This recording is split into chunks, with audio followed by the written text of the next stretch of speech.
Eto mga boss, meron ako ditong sasabihin kasi meron din nagko-comment sa atin at nagtatanong kung saan daw ba pwedeng ilagay yung switch.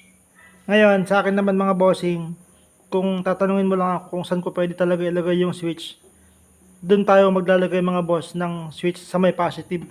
Para sa akin lang pwede naman. Kasi pwede naman mga boss dun sa may positive ng battery, pwede din dun sa may negative ng battery.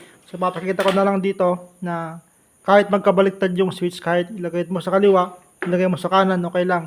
Halimbawa, kaliwete yung operator, o di sa kaliwa mo ilagay yung switch.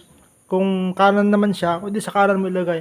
Papakita ko lang mga boss na pwedeng dito, mga boss yung switch, pwede rin dito naman.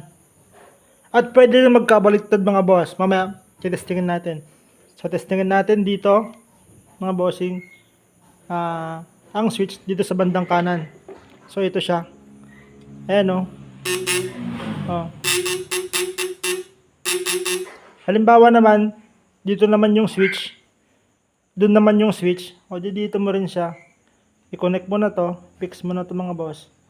Tapos yung isang paa ng switch dito, yung isang paa dito, so ganyan na siya mga boss.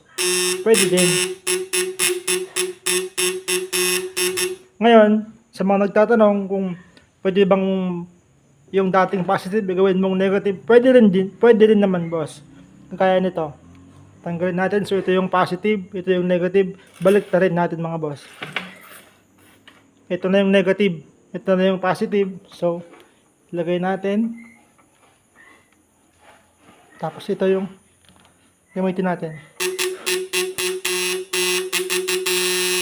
So pwede pa rin mga boss. Ayun lang mga bossing. Sana nakatulong. God bless mga boss. Ingat palagi.